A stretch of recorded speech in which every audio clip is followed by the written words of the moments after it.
I put out a call for your media questions on my social media platforms, and boy, did you respond. Today, I'll be sharing the top 5 questions regarding building your brand and media presence and giving you my expert answers. Stay tuned.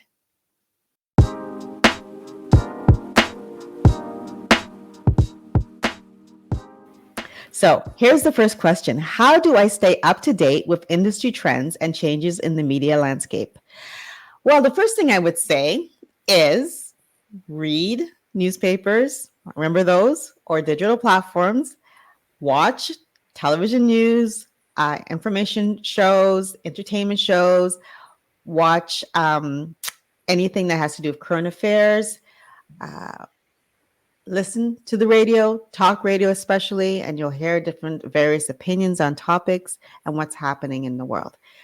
You have to become an information sponge. So that's the first thing I would say. Make sure that you are paying attention to what's happening in the news cycle, what's getting people's attention, what people are talking about, what experts are talking about, what the talking points are. And then you want to narrow it down to your industry specifically. So you should be subscribing to any sort of trade publications that are relevant to your industry. You should be reading any sort of content that has to do specifically for your industry. And then you'll pick up what's happening and what people want information about, what you can provide information about, how you can be a resource to them.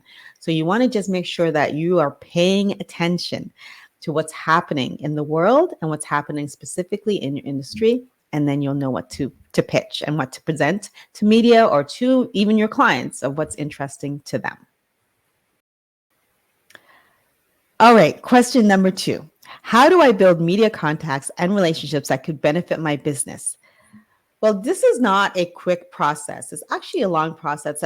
It's a continual process that you're doing all the time. I myself, I'm still building my database, mainly because the media is a revolving door of people, whether they're going because they've found another vocation, or they are leaving or retiring, or they are just basically, going to greener pastures. People change jobs. And so you want to keep up to date with who's, the producer or the reporter or the editor, et cetera, that you're reaching out to, so you get it to the right person.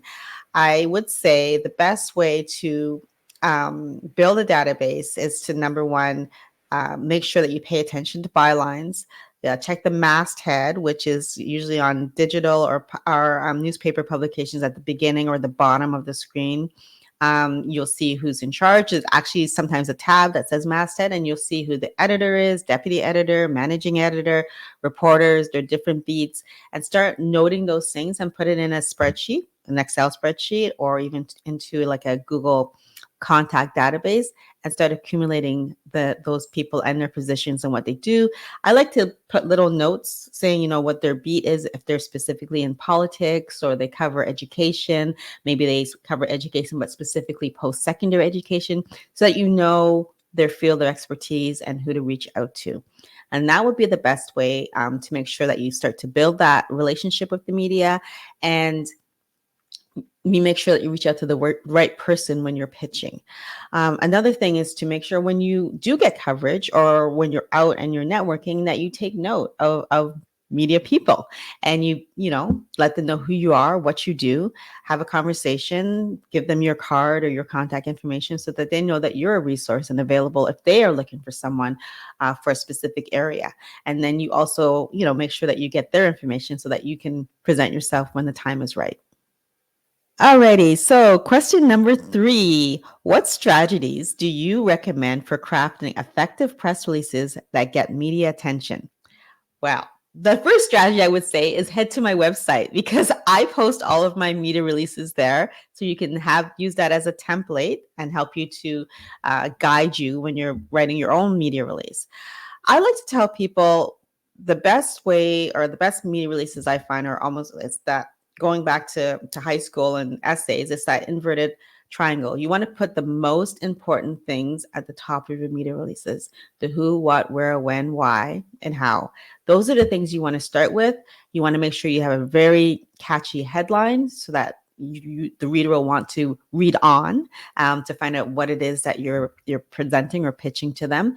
And so you want to make it also very succinct. You don't want it to be too long. one page. Don't make it any longer than that. Very concise and straight to the point. We don't need a Bible. We don't need a whole long book. We need to know what's happening and why I should be interested. So that's my best advice for writing a good media release and getting the attention of the media to cover your event. Don't forget, I already did a video on how to do effective media releases. The link is in the description box down below. It's right here on YouTube. So check it out if you want some more tips on how to write effectively. Okay, question number 4. How can I use public relations to establish myself or my business as an industry authority or thought leader? All right, so the first thing I tell people is write a blog. It's that simple. Get your opinion, get your voice out there, be the voice of authority. Make sure that you're putting it on your social media platforms. And it's a good way also to get feedback from people about the things that you're saying. But you want to put yourself out there and let people know that you have an opinion on things and you're open to putting it out there. The second thing I tell people is if you get media coverage, make sure you're using that media coverage over and over and over again. Don't just post it when it happens. Slice that thing up, slice it, dice it, use it for Flashback Fridays, use it for Thoughtful Thursdays, whatever it may be, but figure out a way to repurpose it, put it in your stories, and make sure you're getting the most out of that moment. Don't just leave it up there. And this is the most that you can get for your brand as well. You want to make sure that not everybody's seeing everything at the same time. So you want to make sure that you get as many people as possible seeing that, media is covering you and they are listening to your opinion or your voice on a matter. Okay, final question. What are the common mistakes businesses make in PR and how can I avoid them? Well, I would like to say the biggest mistake is not hiring a publicist, but not everybody can hire a publicist. So I'm going to say the second biggest mistake is thinking that PR is marketing. PR is not marketing. Marketing is something very separate. Marketing is something that you need to have a budget for. Most times, sometimes you can market on social media if you have a large following and not purchase ads. But generally speaking, you need a marketing budget. PR is more organic. It's earned media. It's technically it's free media. So you want it to happen organically. You want it to happen with you pitching a story and the media being interested in your story. So it gives you a little bit more credibility because you're not paying for it. So that's the biggest mistake people make in terms of thinking they know what PR is. PR is about good coverage about yourself. Of course, there's bad PR and nobody wants bad PR, but you're looking for good organic coverage. That's what public relations is. So do you have a question I didn't answer today?